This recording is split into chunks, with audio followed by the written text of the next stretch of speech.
পবিত্র ঈদ উল ফিতর উপলক্ষে নারায়ণগঞ্জে ক্রীড়া, সামাজিক ও সাংস্কৃতিক সংগঠন বঙ্গসাথী ক্লাবের উদ্যোগে 2100 দুস্থ অসহায় মানুষের মাঝে ঈদ খাদ্য সামগ্রী বিতরণ করা হয়েছে।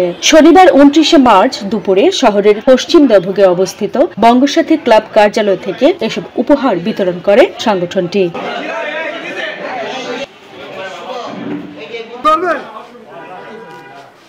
এ সময় উপস্থিত ছিলেন নারায়ণগঞ্জ সিটি কর্পোরেশনের সাবেক প্যানেল মেয়র আলহাজ ওবায়দুল্লাহ, বঙ্গসাথী ক্লাবের উপদেষ্টা মোহাম্মদ আলী রেজা রিপন, আলহাজ মাওলানা নাসির উদ্দিন, আলহাজ আজিজুল ইসলাম তপন, মোহাম্মদ শাহজাহান, মোহাম্মদ নাজির হোসেন, মোহাম্মদ আল আমিন, গোলাম সারোয়ার শুভ, আবু রেজা রাসেল প্রমুখ। বঙ্গসাথী ক্লাবের প্রধান পৃষ্ঠপোষক, প্রধান উপদেষ্টা ডাক্তার সেলিনা তাইবি, ওনার উপদেশক্রমে এই ক্লাব বিভিন্ন কার্যক্রম পরিচালনা করে থাকেন।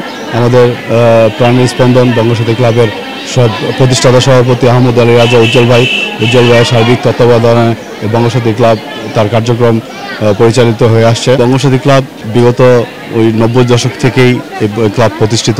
প্রতি বছরের ন্যায় এবছরও ঈদ খাদ্য সামগ্রী বিতরণ করছে। বঙ্গসাথী ক্লাবের কার্যকরী পরিষদ সহ এলাকাবাসী মিলে ঈদ খাদ্য সামগ্রী এবছর প্রায় 2500 মানুষের মধ্যে আয়োজন করেছি। বঙ্গসাথী ক্লাব ঈদ সামগ্রী বিতরণের মধ্যেই সীমাবদ্ধ নয়। প্রতি বছর রক্তদান কর্মসূচি, বিনামূল্যে সুন্নতে খাতনা, দুঃখী দরদি মানুষের সেবায় সর্বক্ষণ তারা নিয়োজিত থাকেন। প্রথমে আমি শ্রদ্ধার সাথে স্মরণ করছি প্রয়াত জননেতা আলী আহমদ চুলকা চেয়ারম্যান সাহেবকে, কারণ তার সুযোগ্য সন্তান আহমদ আলী রাজা উজ্জ্বল কর্তৃক প্রতিষ্ঠিত এই বঙ্গসাথী ক্লাব প্রত্যেক বছর মানব সেবায় তার কার্যক্রম অব্যাহত রেখেছে। আপনারা জানেন আমাদের এই ক্লাবের সম্মানিত প্রধান উপদেষ্টা নারায়ণগঞ্জ সিটি কর্পোরেশনের সাবেক সম্মানিত সফল মেয়র ডাক্তার সেলিনা তাইবি, তার নির্দেশ কর্মে, তার অনুপ্রেরণায়, তার স্বচ্ছতা এবং জবাবদিহিতার মাধ্যমে আমাদের এই সংগঠনটি পরিচালিত হয়। আমাদের সম্মানিত সভাপতি প্রতিষ্ঠাতা আহমদ আলী রাজা উজ্জ্বল এবং সম্মানিত সফল সাধারণ সম্পাদক গোলাম সারোয়ার শুভর নেতৃত্বে বঙ্গসাথী ক্লাব প্রত্যেক বছর সেবার মাধ্যমে মানুষের মাঝে ঈদ উপলক্ষে খাদ্য সামগ্রী বিতরণ করে, যার কার্যক্রম আপনারা আজকে দেখতে পাচ্ছেন।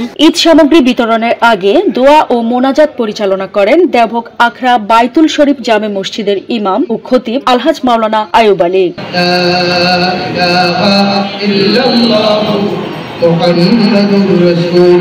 নারায়ণগঞ্জের দেওভোগ থেকে সোনিয়া দেওয়ান প্রীতি, ঢাকা নিউজ।